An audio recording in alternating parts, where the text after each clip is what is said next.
Hi everyone, welcome and thank you for joining us today. My name is Jane, the Digital Events Coordinator at Connecting Up and TechSoup New Zealand. We are part of the Info Exchange Group, a not-for-profit social enterprise that tackles the biggest social challenges through the creative use of technology.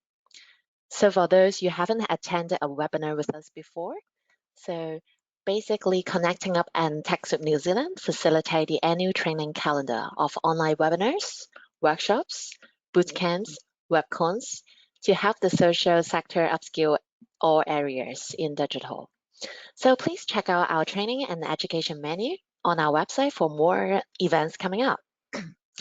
Today, I'm very excited to welcome you to join our Beginner's Guide to Digital Acquisition with Mr. Tim Breck, the digital marketing strategist.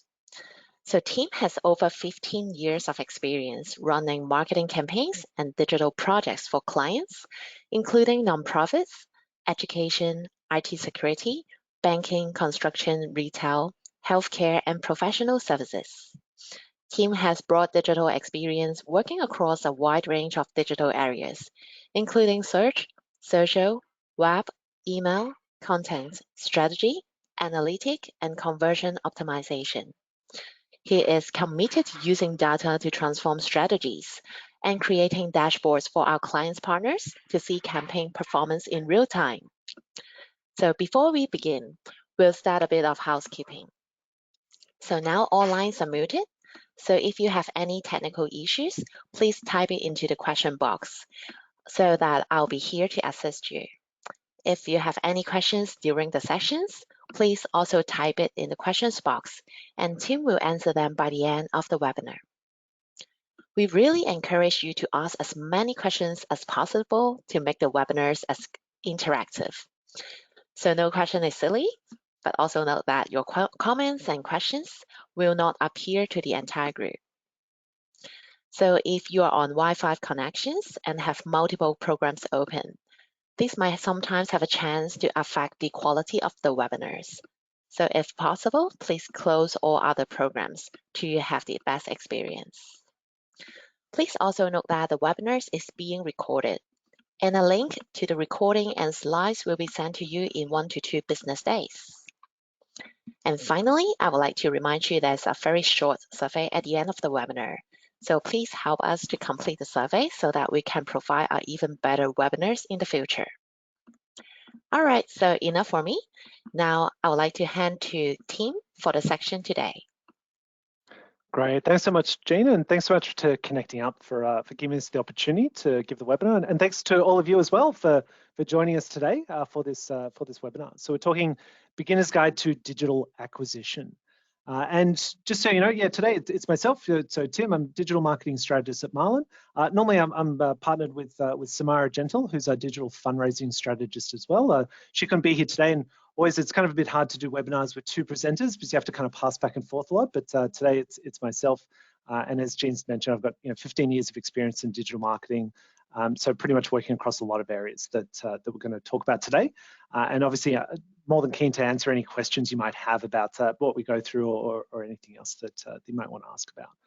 If you haven't come across Marlin before, so Marlin is an agency of designers, creative strategists, developers, and digital experts, and we all work in the nonprofit sector for nonprofit clients. So helping explicitly those clients, helping the space to really thrive and succeed. And we are hiring as well. So if you happen to know anyone in the digital space that might want to join, just let them know.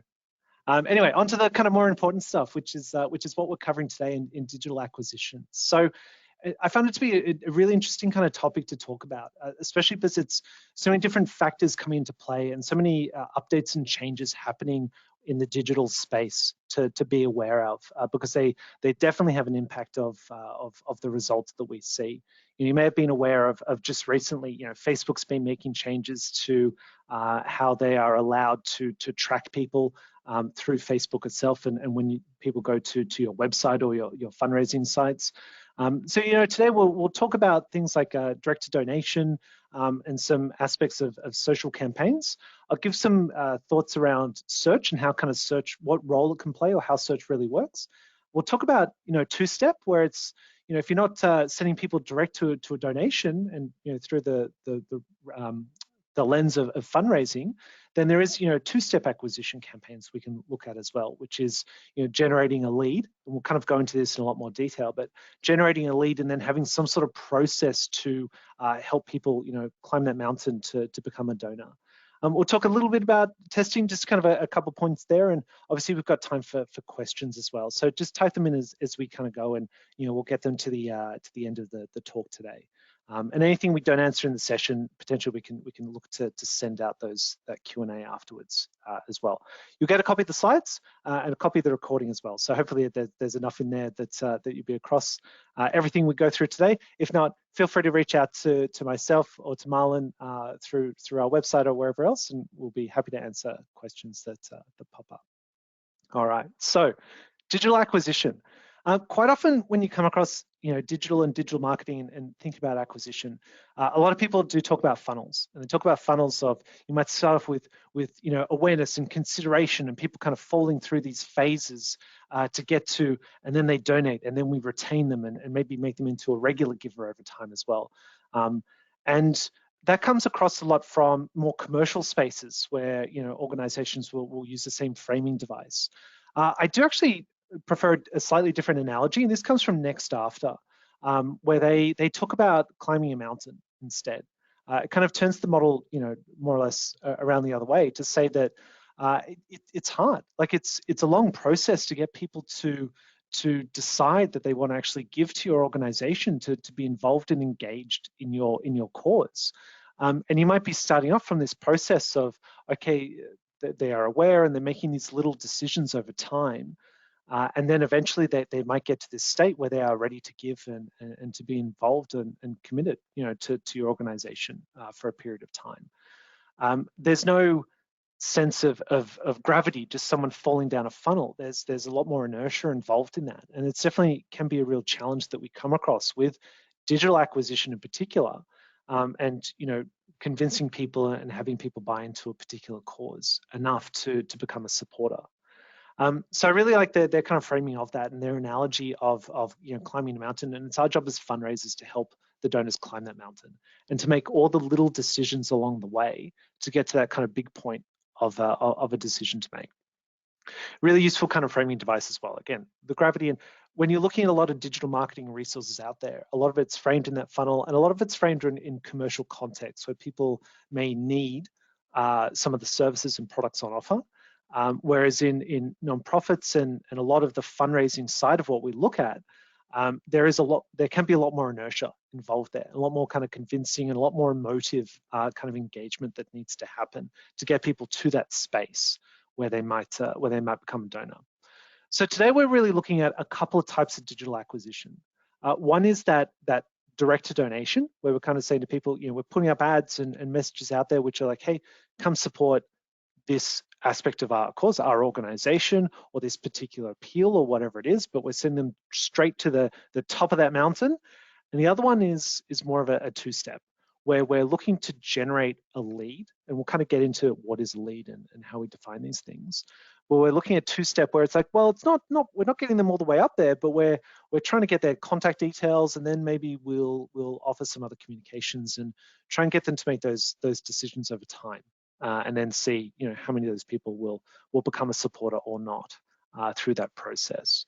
And I put the kind of two in inverted commas there because, quite often it's, generate lead, then comms journey, which leads into, that final donation. But there might be a lot of touch points in there.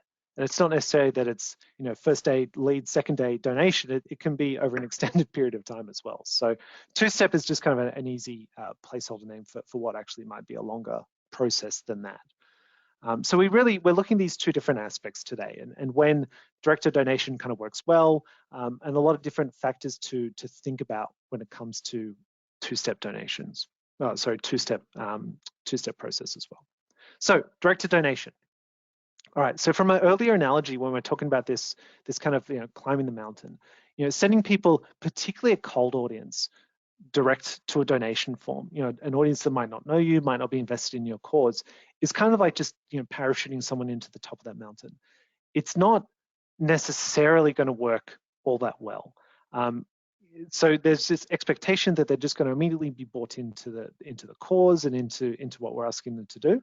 It only works efficiently in particular circumstances. And I say efficiently, really, I put emphasis on that because you can totally do it. You can have ads out there, and it could be for a cause or your organization, which people haven't heard about and they're not invested or anything like that. You can do it. It's just not going to be very efficient. Your return on that spend is not going to be great because people aren't there yet. They're not ready. They're not invested in whatever you say. They might never be invested, and we haven't tested which audiences to target yet. So it only really works in particular circumstances. And I'll look at these circumstances here. The first one is around crises or particular appeals, which kind of makes sense. That's where the intent and the likelihood to donate will be elevated. Yeah, because there's a particular thing going on. People are like, yeah, I want to be involved with that. They've heard about it. It's kind of raised that the profile of this cause.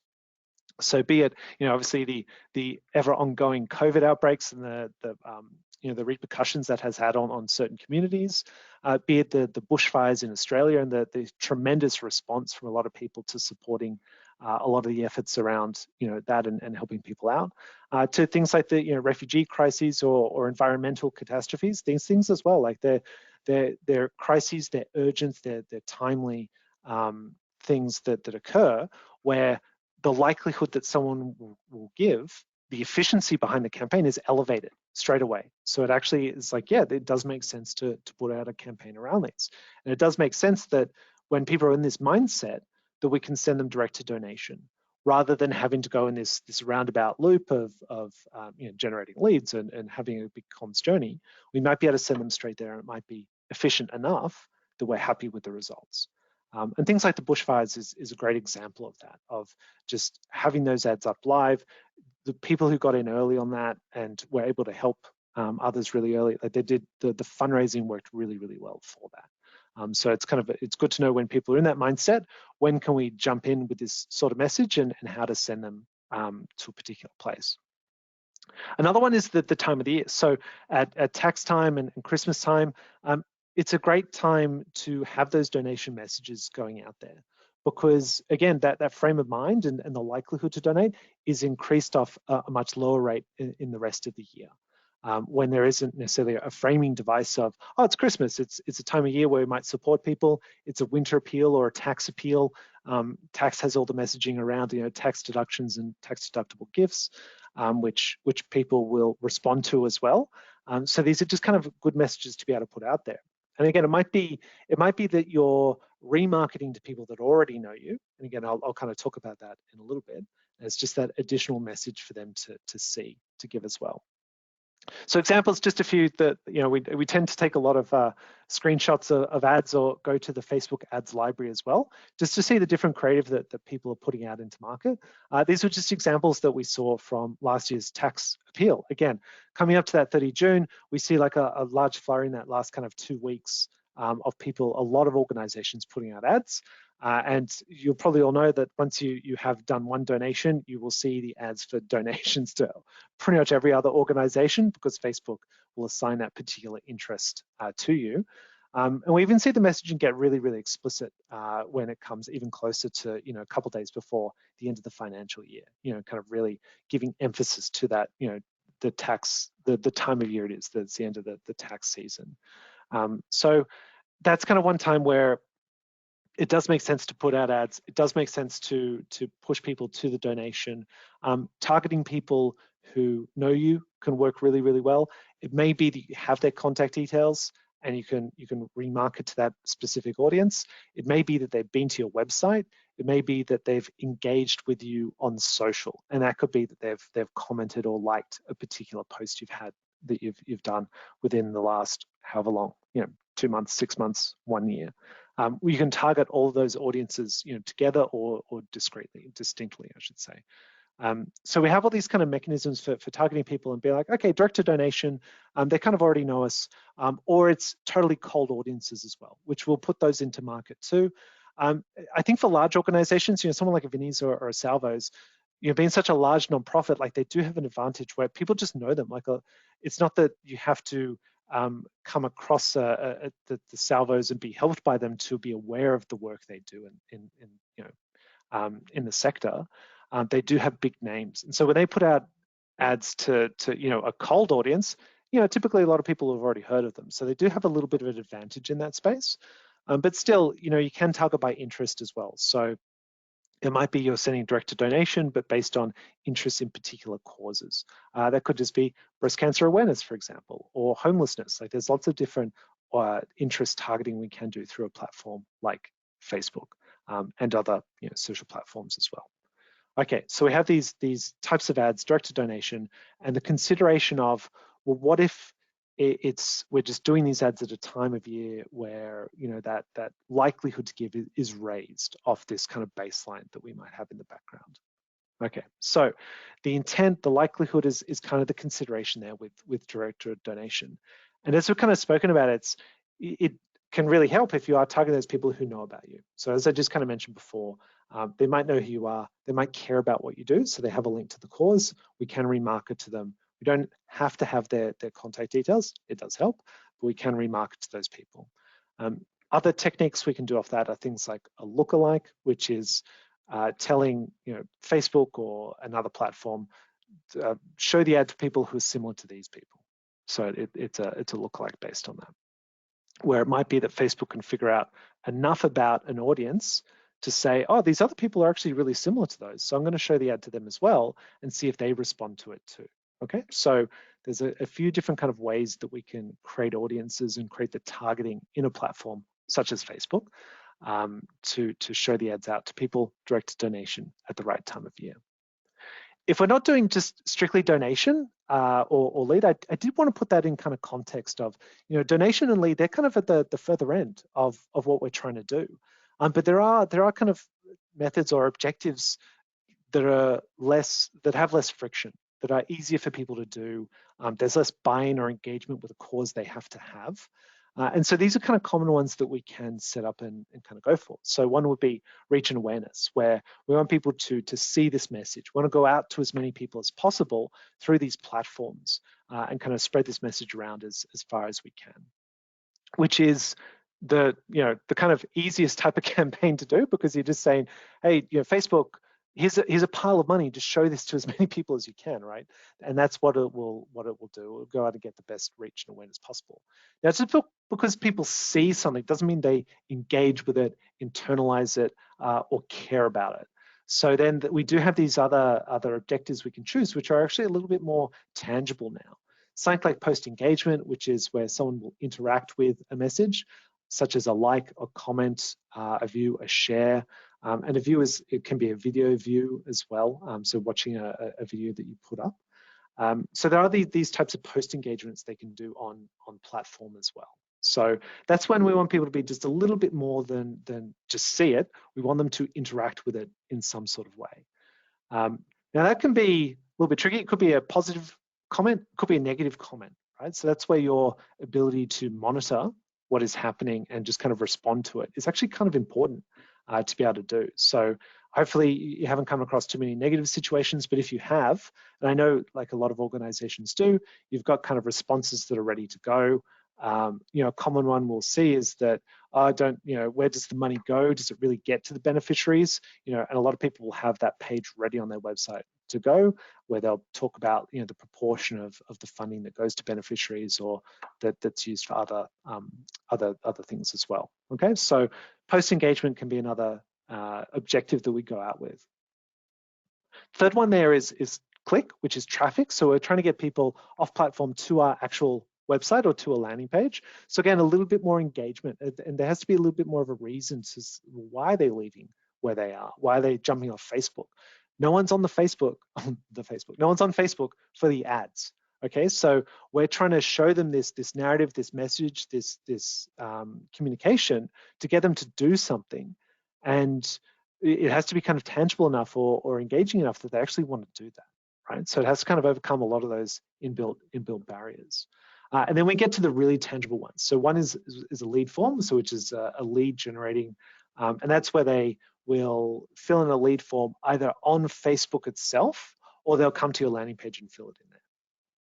Okay, so we're getting their contact details. More often than not, it's name and at least name and email address. You might have phone number in there as well. There might be kind of other location fields, pardon me, that you might want to collect. And quite often there might be another couple of questions in there as well. So, and that can be related back to what we'll talk about in a little bit about the mechanism for generating leads, which we'll come back to. But anyway, lead form is another one where we're collecting their details. We can then email them, SMS them, call them, a whole bunch of other it opens up a bunch of other opportunities. The really important part when you have someone's contact details, obviously, is to not abuse them. But the second really important part is that you don't have to pay another platform now to contact them. So if we only have reach or awareness or post engagement or click, if I want to go back and talk to those people that have been to my website, if I don't know who they are, I have to pay Facebook or I have to pay Google, I have to pay another platform to speak to that audience again. If you're getting people's contact details, you can email them at a much cheaper rate. So a cost of an email is kind of marginal, but you can send them communications, which is a lot more affordable than necessarily running social campaigns. And especially with the changes that Facebook keep rolling out about tracking and privacy, where it does become harder and harder to get really good performance through social. So in that case, let's try and get those contact details potentially earlier in that process through something like lead generation. Again, we'll kind of break that down a little bit as well. The final kind of step there is then, well, at the end of that kind of whole journey, like the last objective, what we really want if we're a fundraiser is that donation or that purchase. And the purchase could be if it's, like a gift, like for instance, cards or a shop, an online shop where you might have that as well. So it's that kind of final process of like, that's ultimately as a fundraiser, that's really what we want to get out of this process. And everything else is kind of like a little bit of a softer or a micro conversion in that kind of process. And we have this kind of endpoint we really want to do. So that kind of final one there, the donation or purchase, that's like the top of the mountain. That's really what we want people to achieve. It might even be it's like a single, like one-off donation. It could be one, then multi-year, and a regular giver as well. Like there are even kind of different facets in the donation kind of area to look at. But it is a case where we do have a lot of different objectives we can choose on social and different ways to use social. All right, so when I'm thinking about these different kind of methods or these different objectives, I'm also thinking about these different kind of factors of how much engagement does someone have to have with us or a cause in order to do the thing. So to just see an ad, obviously you don't really have to have much engagement at all with a cause or buy into a cause. It's really low friction. You don't even have to do anything. You just see it. You just keep scrolling past it. In a lot of cases. To engage with a post, okay, you kind of pause, you might like, you might comment, you might share it. So there's a little bit more friction involved in that, all the way up to doing a donation or a purchase where there's a lot of friction involved with that. And so it requires people to be really bought into it to go through that total process. The volume of how many people will do this action, again, it's that sliding scale of lots of people are in that reach and awareness and a bunch of people are going to be in that post engagement. Not as many people, obviously, are going to be in the donation step as well. So, and then the cost as well, like the cost per donation will be quite high. The cost per post engagement will be much lower than that, as more people will be likely to do that. So I just kind of looked at those different kind of factors of, okay, do I want the most people as possible to see this message? Do I want just people to respond to it, so they have to be a little bit more engaged? So normally I'm trying to think about all these different objectives and methods we have to use social, and that directed donation is that kind of endpoint. So it might be like, okay, yeah, we'll test that. We'll see what sort of response do we get when it's a good time of year. We've got a particular appeal or a cause which really makes sense. We've got strong creative. Okay, let's go out and we'll put that live. It might be to an audience that already knows us and a lookalike and a cold audience as well, like an audience that doesn't know us, like a general population even, or a bunch of interest groups online. So we're going to test all those different ones and see like, well, what's the result between those groups? Is one really efficient, one's not? And should we continue doing that activity? Is always the assessment to kind of make. All right, so there's good to have that awareness of different social objectives, because you might find that, hey, that general population, yeah, they don't really work for a donation purchase, but they actually might work for, okay, let's do post engagement on that group, and then we can remarket to them with the donation message later on, which is pretty much like a two-step. It's just we're not gathering their details beforehand. But we'll talk more about two-step in the more traditional sense. So just a little warning though with social, with digital acquisition in particular. The warning is that going out to a cold audience with like a poor message or proposition, something they don't really care about, when they're not really thinking that they're in the mindset to give, it's going to have a really high cost per donation. And like we're in the territory of it's not going to make a positive return on that campaign quite easily. Facebook will very happily spend all that money without a positive return because you're paying Facebook every time someone sees an ad, not every time someone donates to you. Okay, so even though we look at numbers like cost per donation, we're not paying Facebook per donation, we're paying Facebook per impression, per view of an ad. Okay, so good to kind of keep in mind that if we're really concerned about costs, and we all are, then we just need to know that, okay, there needs to be kind of a reason or a framing device, and particular appeals or times of year work really well. Our messaging and proposition and audience targeting kind of play into that as well. So we can totally test campaigns and test different audiences and mechanisms, but we need to make sure it's not just going out with a cold appeal at a time that makes no sense. It's going to have a really high cost. So anyway, that's kind of something we've seen where it's you've got to kind of pick when to do direct to donation and when it makes sense, and other times where it actually might be a lot better to do two-step or another method, which is more about getting people to climb that mountain rather than just putting them on the top. All right. Okay, so I talked a little bit about social there. I did just kind of want to mention search, and particularly Google, because more or less when we talk about search, that's pretty much who we're talking about, because they are like 95% of the search market in Australia and New Zealand. So when we're using search for digital acquisition, we just have to kind of keep something in mind, and that is how search works and what's the purpose of it. And I mainly talk about this because of the effort involved in good search results and creating content for search. So the purpose of search is all about to provide the most, and this is like what is Google's kind of purpose besides making just bucket loads of money. Google's purpose is to provide the most relevant, authoritative, and accurate search results. Results that answer a particular query, the search query. They're trying to look at the search intent, like what's the intent behind the search? How can I match that with like the best results? And yeah, ads have kind of taken over a large part of that. The ads look more or less indistinguishable from the organic results, although like there's just like the tiny little ad label. So they are kind of doing a lot of things there that might not be fantastic, but they still have this core, which is the relevancy of the search results. Because if they stop being really useful and stop being really relevant, they're going to start to lose some of that market share that they have, which is so huge. So Google has like a really particular thing they're looking for with relevancy. And if you think that they're just trying to provide like the best answer to this question or this type of search, like the best which is relevant, authoritative, and what have you. So when we look at something like support Afghan refugees, Australia, I see a couple of ads there which actually talk directly to the intent behind the search. So that first one, UN refugees, support Afghan families, Afghanistan refugee crisis. You can see how they've slightly altered some of the wording, but still very, very close, and it reads really, really well.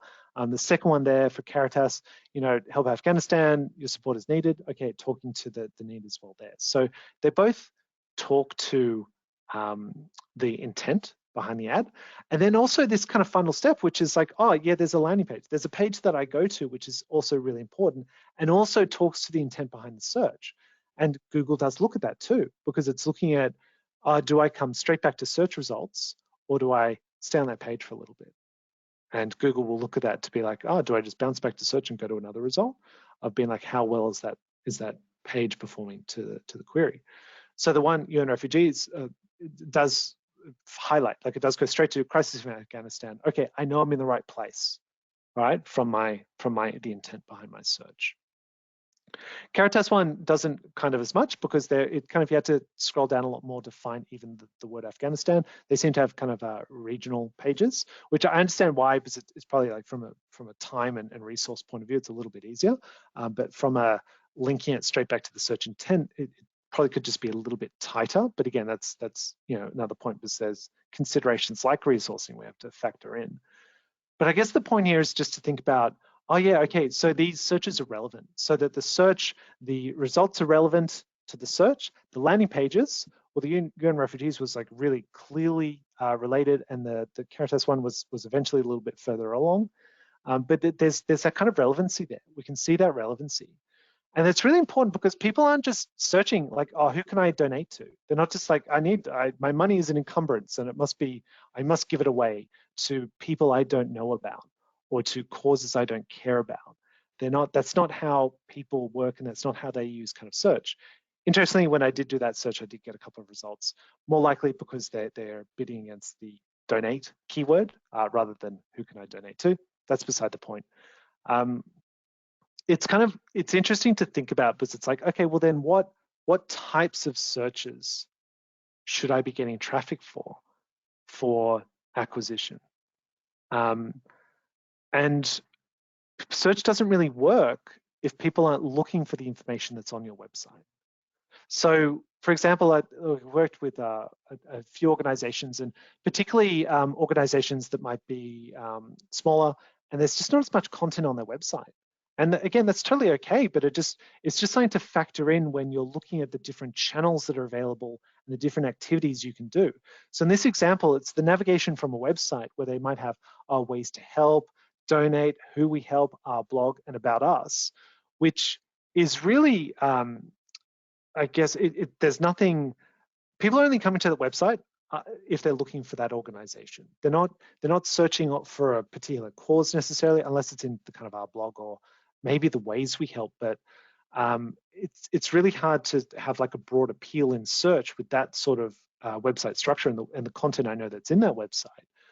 And I know a lot of organizations in a hard situation because they can't necessarily create a lot of content outside of those confines. So I'm thinking about a lot of, say, hospital health foundations, where a foundation isn't necessarily going to talk about medical content because they're the foundation, they're not the hospital. But they are in charge of fundraising for that hospital or health network. And so they'll have websites that look like that. And they're in a really tricky situation because they don't have a lot of staff to start generating heaps of content. And they can't necessarily talk about the medical side, which medical does get heaps of search traffic. And so it is kind of a good way to get people to be aware of your organization and then potentially to become a lead and potentially to donate.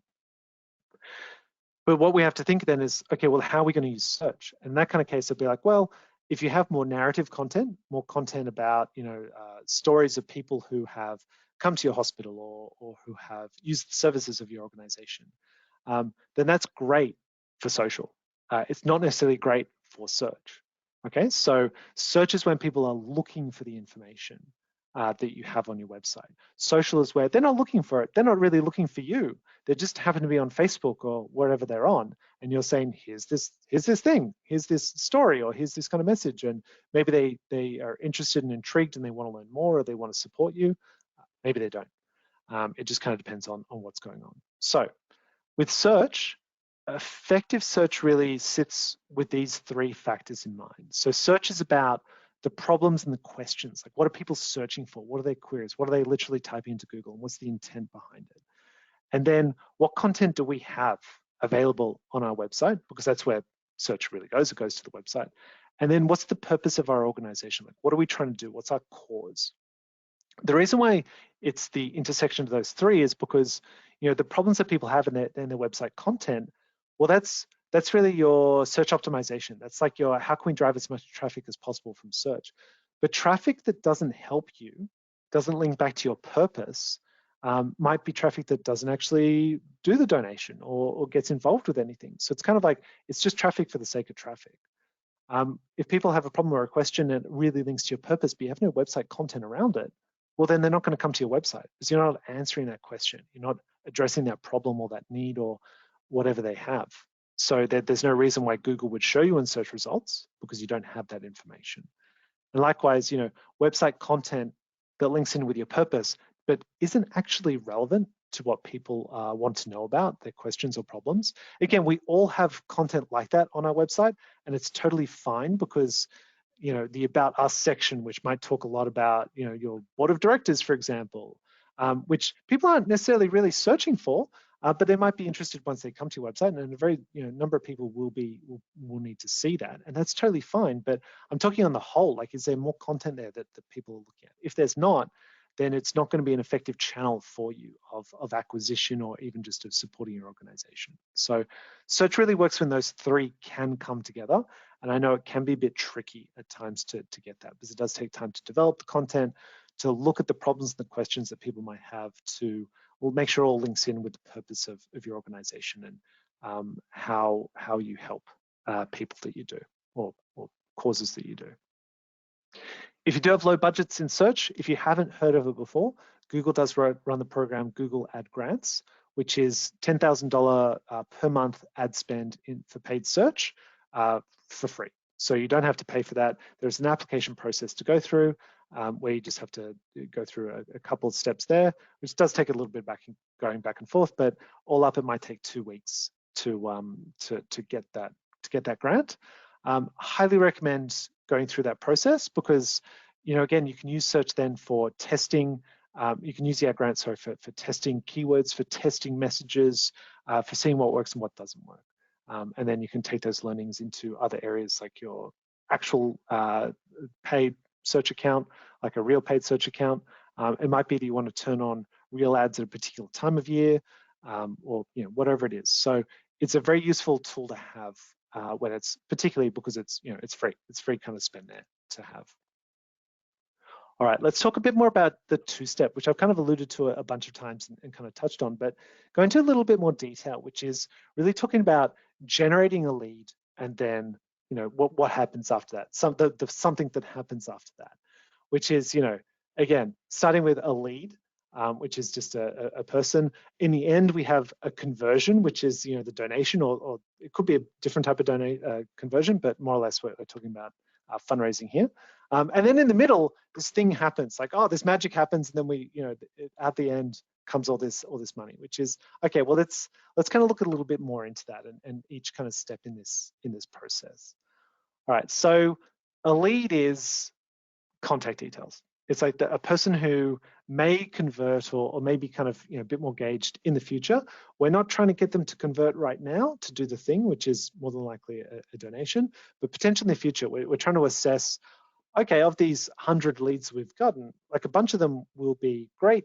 We can convert them into donors. A bunch of others won't ever, and that's okay. But we're just trying to collect details of people a little bit more widely than just doing direct to donation, where they have to be maximum invested, maximum into the cause, and these people might be a little bit further down that line. And then there's usually a communications journey that tries to move them from lead to conversion, like tries to help people up that mountain of making those decisions along the way, and then actually becoming a supporter of our cause and of our organization. So how do we gather leads? You've probably seen some of these methods. Again, I'll talk kind of mainly about Facebook here, because it is probably the dominant method that we're using to go out with lead generation campaigns and other campaigns as well. So more than likely you've come across these sorts of ads before. So things like the pledge or a petition, where people are saying like, yep, I want to get involved with that. There might just be a little form that's inside Facebook, which is just like name, contact details as well, and then there's click submit, and then you get their details. So pledge, petition, then a poll or a quiz. Again, a slightly different mechanic, a slightly different framing that we're kind of giving to people. And then of course there's a value exchange as well, where you have some sort of resource, something that people perceive as valuable, and they're willing to give your details for it. So petition is a little bit tricky, because normally you have to do something with a petition, present it to someone. That's certainly the expectation, which is set up. Poll or a quiz is pretty straightforward to kind of think about and create. It doesn't necessarily have to have the chance to win something, so you can kind of take that out of it and just be like, okay, cool. Again, this example from MSF of the disaster quiz is quite useful to think about as well. So there might be something related to your cause, where you can be like, yeah, you can create a bit of a poll or a quiz around it, again, put it into market, see how it performs. And then the final one from MSF is a recipe book so that people could download. So you give your details, download that recipe book of recipes from all over the world. And that's the interesting part. It's that it's not just a recipe book of random recipes or recipes only, that they might make if it's MSF in Australia of just like, I don't know, meat and 3 veg. It's they've taken recipes from MSF cooks that are working all around the world in some of the refugee camps in different locations. So it does cater to that, kind of cater back to their purpose and how they're helping the communities that they are helping. And their kind of bet there is, okay, let's target people that might be interested in international cuisine, or interested in international development and supporting these causes, or interested in celebrity chefs, for example, that might be into different cuisines. So they'd be able to play with a few different audiences and test each one to see which one responds to this particular mechanic, to this value exchange, collect the leads, and then see, well, which ones of those groups will then actually go through that conversion process, which ones will open the emails, which ones will then actually donate to us in the end or become a supporter of our cause, right? So it gives them it gives a resource that they can then test out in a few different ways. All right, so the lead itself and where it's collected. So you've got kind of a few choices. So normally all these ads, you've got to point them somewhere. And the first choice you have is like, well, you can collect the lead itself, so the name and the phone number. You can collect it directly through Facebook lead forms. And that's literally, more than likely on the phone, because most interaction with Facebook happens on a phone. It'll just be like literally on the phone. It'll pre-populate their personal details, so their name and their phone number. You can ask an additional couple of questions if you want. Particularly for a poll or a quiz, you would need those additional questions. And then they submit, and then you have their details. So, which you can download through Facebook, or you can use another service to have that lead, come out into a spreadsheet somewhere if you want, or another system. Okay, so the first choice is collecting it through Facebook. When you collect through Facebook, you can imagine when I had that chart before about the friction, that has a lot less friction. So it pre-populates your details. That's great. Okay, I'm going to just do it. I can get through it pretty quickly. I don't have to go to another website and literally type them in. Potentially though, there's lower quality. So you do have to test that. We've had campaigns where sometimes the Facebook lead is of lower overall quality. Sometimes they're actually equivalent to people who come to our website. So we normally test Facebook only versus coming to a website, just to see which one has kind of more quality. All right, so the other options, coming through to a dedicated microsite, like a really mini website, which is just talking about that campaign, or coming through to your own website, like a page on your actual full website with the normal navigation. So those are really the 3 places where you can collect leads. The microsite in your website, it's going to have that lower conversion rate compared to the Facebook leads, because it's, again, people leave Facebook, they come, okay, I got to type, potentially it's high quality though, higher overall quality. And that's still really, really important to consider. All right. Make sure you're tracking your cost all the way to donation. And that's to kind of point out that you don't really want to make your decisions based on the lowest cost for a lead if those leads don't actually do the thing you want them to do, which is to donate. Because then we're just optimizing for a thing of like, okay, I'm getting all these cheap leads, but they're all useless to the actual purpose behind the campaign, which is to find supporters, to find people who will donate or be involved in, potentially some other way, right? So we really need to track them through that process, and then we can work out, okay, well, what's our lowest cost per donor that we can figure out here? And maybe it does take that additional time, but it just kind of helps us have this sense of, okay, my Facebook leads are much cheaper, but they don't actually donate. When the ones that come to our website, they're more expensive, but they do donate. All right, well, then I know that second campaign is performing stronger because it's actually doing the thing I really need them to do in the end, which is to convert into donors. In terms of those mechanics that we looked at, petition, pledge, poll, and value exchange, in terms of the best one, unfortunately, there isn't just one setup that is the best. It really depends on the organization, the audiences, the content available, the situations. If there was just one, that would be super. This would be like a 5-minute talk on just do this, it works for everyone. But it does kind of depend on a bunch of different factors. But I'll just tell you to probably consider a couple of different things, and that's your audience. So what are their needs and interests? So like with the MSF example, they're like, okay, well, yeah, people, the cooking aspect is a really good one to go for. They've got a really good story to be able to kind of tell in there. So they're like, okay, cool, let's put this out and we'll target people appropriately to kind of do that. The second kind of consideration that they would have had to have, and we all have to have, is the resourcing available. So just to create that content, to design it up in a way, and if it is a download, to make that PDF, what spend do you have available to test and learn, or just to be able to put a campaign out?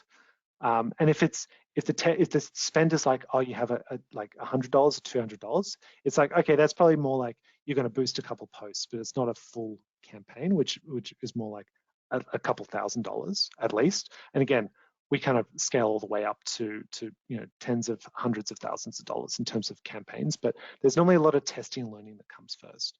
You have to consider your communications journey as well. So creating emails, SMSs, if there's telemarketing involved, whatever it is. What is part of that process that happens after the lead?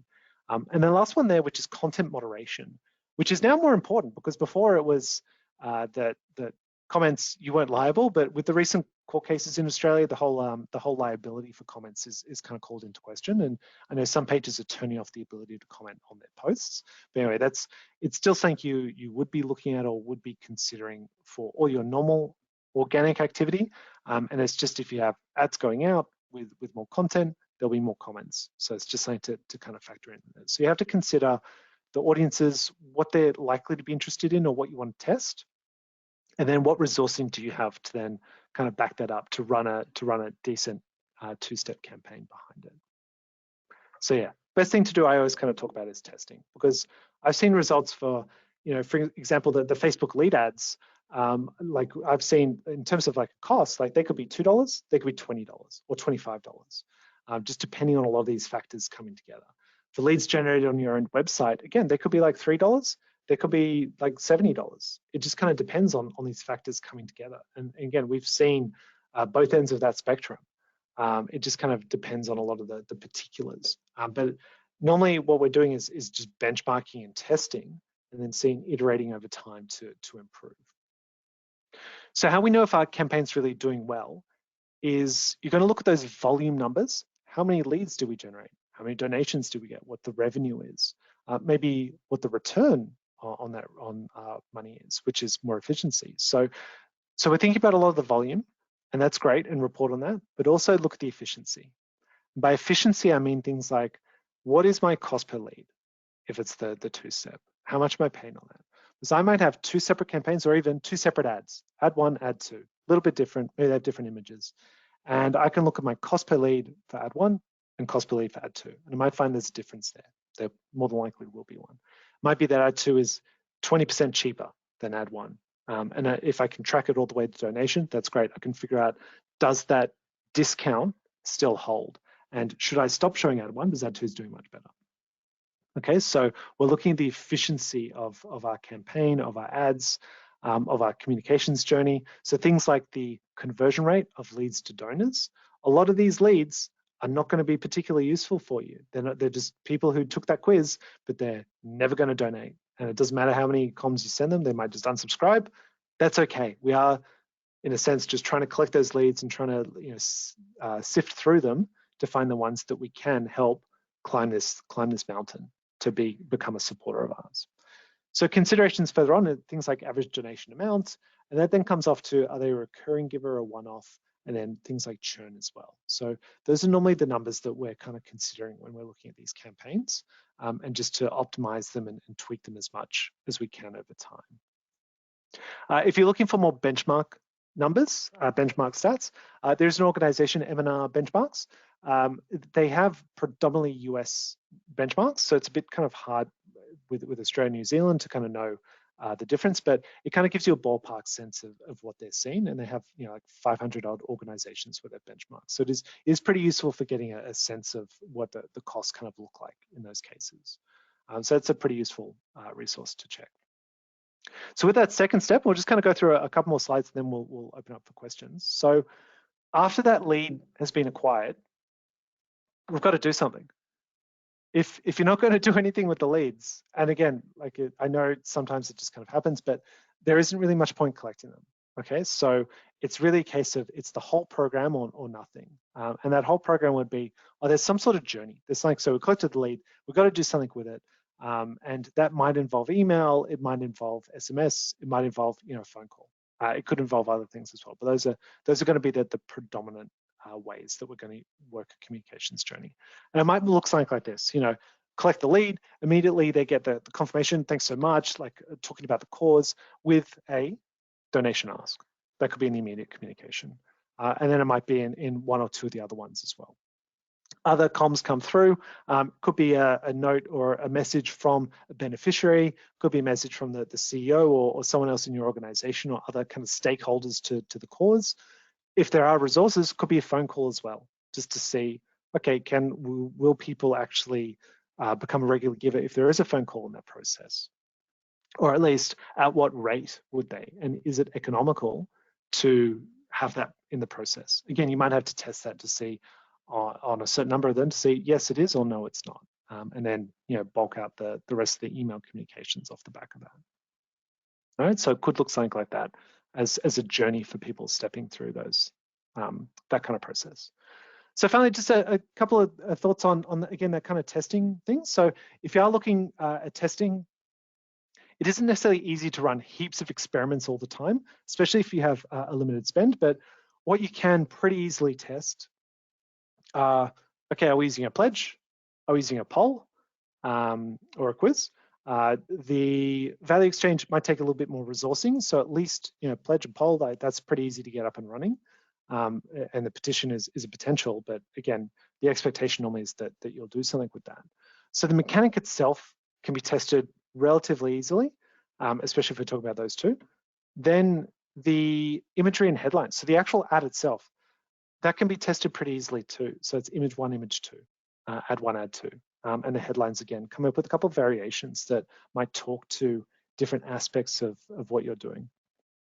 And then finally, the audiences themselves. So things like remarketing should work pretty strongly. Then there's a whole bunch of interest targeting you can do on Facebook and other platforms. And it's just kind of be like, okay, let's target this group, you know, 3 different groups and see relatively how they perform. It might be, okay, this group doesn't perform very well, let's get rid of them. And we might introduce like another group to test against, just to see how we're kind of doing, and to see if we can get any, you know, incremental improvements. If you do have a really low spend, rather than just doing like trying to do a little bit over a long period of time, like just group it together. Like if you've only got, you know, $1,000 to spend, like just compress the timeline that you might spend that in. So it might be that rather trying to spread $1,000 over 3 months, you might do it over 1 month in order to get like a more a sample that's kind of like, okay, it's in a short space of time, we'll test within that time frame, rather than trying to spread it out really thinly. It's probably better to group it all together. All right, so I've been kind of going on for a while on that, but now it is time for questions. So we'll kind of jump over. I will try to grab this question panel. So yeah, feel free to ask any questions that you might have, or even if you have a question after the session, feel free to get in touch. And if you just go to Marlin Communications, our website, you'll find a way to get in touch with us there. Thank you, team. Thanks a lot. So can you see the questions I have assigned? No, I cannot. Okay. Let me see. Let me see. Do you have the questions panel or the chats panel? I do. Yes, I can now see the questions panel. Okay, thank you very much. Lovely. We got 3 so far. Thank you. Okay, excellent. Okay, so we got a question about Google Ad Grants saying there are limitations on bids. Do you have any advice on the types of campaigns that can work well given the constraints of the grant? So really true. So with how bidding works inside Google, it's a bit of a weird system where a lot of you might think that with Google, you will manually set how much you're willing to pay for a click. Google's kind of really shifted away from wanting people to do manual bidding to wanting to do automated bidding, which is where you get Google to give itself permission to pay itself money for the clicks behind it. And what they've done is they've limited what nonprofits can do through the ad grants to say that the only bid models you can use are about getting the maximum number of conversions. So max conversions is the main one of the main ones. There's maximum clicks in there, but they kind of cap it at $2 US per click of what it will allow itself to bid for. I'll typically start a lot of campaigns with maximum clicks just to see, okay, what interest can we drive in here? Is it leading to any conversions? Again, a conversion can in this case be lead generation. You could come up with a different type of conversion if you want. Donation is again, it's like, will it lead to donations or not? I don't see search doing that a lot of the time, mainly just because of the intent behind the search. Like if they're looking for you and your organization, they literally type in, donate to Vinnie's through search and they see your ad, that'll kind of work. But otherwise, it might be the cause related one. So we had that example, the support Afghan refugees, that kind of makes sense. So in that kind of case, like to overcome that, you might switch to the conversion-based bidding, which will go above the $2 cap and put in a limit of the maximum amount you're willing to pay. I can't remember if I saw if they're getting rid of that, but anyway, you can use the maximum conversions model rather than just leaving it at the default or at the maximum clicks, which is going to cap it at $2. One thing to keep in mind with Google Ad Grants is that paid ads will always show above ad grants because Google wants its money. So all the paid accounts will always show at the top, and then any of the ad grants ones will show below it. But there are certain terms, certain phrases where when I look at them, I'm like, it's all nonprofits displaying for them. All right. Hang on. Okay.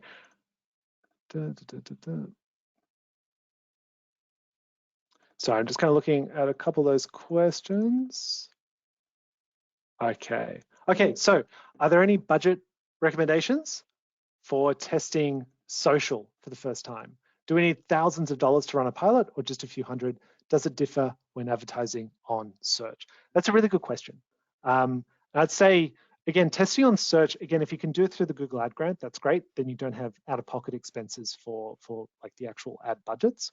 It's then an opportunity cost of your time. And potentially if you need help from another organization, then that will be a cost. But at least on search, it's a bit more, you don't have to be as strict with an ad grants account as you might be with an actual paid account where you are spending money. With social, again, if you don't have lots of money, then that's the kind of problem. I would scale back the number of different things you're going to test and the length of the campaign you're going to go out for. So it might be that you'd like, okay, cool, we're going to go out with a poll and quiz. We'll do 3 different ads to 2 audiences, and we might do that for $700 to $1,000 as like a kind of a low spend over the course of like 2 weeks. Again, this is not the best way to use social, because social and search for Google and Facebook, it's a numbers game. For them, it's their algorithms work best when the more data there is. So when we try to reduce the volume we're passing through the system, it doesn't make it as efficient as it can be. And Facebook's kind of suffering right now because of the changes they've done to tracking. Of even Facebook is now less efficient than it was 6 months ago because the tracking changes came in and they can't use a lot of the user data to show us the ads it thinks we're going to interact with. So yeah, you can do it on a lower spend, and I just kind of scale back the number of different things you're going to test and the amount of time you're going to test for. You can do that to just assess how do we feel this campaign will perform if we tried to scale. But again, because we're trying to get people to climb this mountain rather than necessarily direct to donation, it's just that question of like, do you need an immediate return on this money? Or is this more like we're going to create a journey and we're going to take people through this journey and there might be a return later on, in which case it's not going to be a return in the first 2 days. It might be a longer period of time than that. So that's kind of a consideration as well. Hopefully that answered the question. All right. Oh, cool. What parts of the landing page needs to match Google Ads to perform well? Page header need to appear in the Google ad exactly as it is. No, the page header doesn't need to appear in the Google ad exactly as it is, but there needs to be a clear link between the two. So in that example of Caritas, where they didn't really have a heading that was up the top and it was kind of further down the page. Yeah, Google is checking landing pages. So it'll check and be like, oh, it's too far to scroll, or the keywords of the landing page don't really match the ad and the search. It might be that the page is too slow. And it might be like you might get hit with that on how many people see your search results on mobile. So there are kind of factors to be in, but it should be this really clear link between the search intent, the ad or the organic result, and the page they go to. There should be like a clear link between those three. If there's not, it just kind of means that you're not going to get as much traffic from it. Again, maybe that's okay, but it's something I'd start to look to optimize over time and try to choose what are the priority parts of my website that I want to focus on first, and then work backwards from there. So work on the highest priority. So in this case, for UN refugees, the appeal pages make a lot of sense, and then kind of work backwards from there. All right, I think that's us for time, Jean. And again, any other questions we can also answer when we export them. No worries. I guess the question is pretty much there. Thank you so much for the section team. And then it is a very informative sections. I saw there's many questions. People are really interactive. So thank you very much, everyone. So before we finish, so we got a little bonus promotion at the end. So let me just swap my screen over. Give me a sec.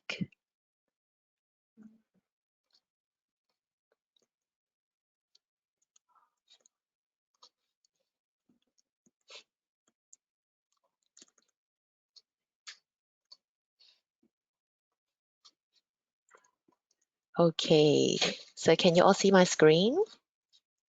All right, lovely. So it is basically there's an event for next Thursday. So it is a really engaging event. It's called Creating Powerful Customers or Course Communities. So this is usually a very, very popular event as this one as well. But because we would like to appreciate all of your attendance, so that's why we would like to offer a $20 off for you. So there's a QR code. You can register right now. And also we will send you the discount code in the follow-up emails because we'll send you the link of today's events as well as the presentation deck in the follow-up email. So please also check your spam folder just in case. The email with this discount code will be sent together in 1 or 2 business days. So I hope you enjoy the sections today. And then I hope you can join us in the future events as well. Thank you very much, everyone. Thank you, team, again. All right. Hope you have a Thanks very lovely much. day ahead. Thank you. Bye-bye.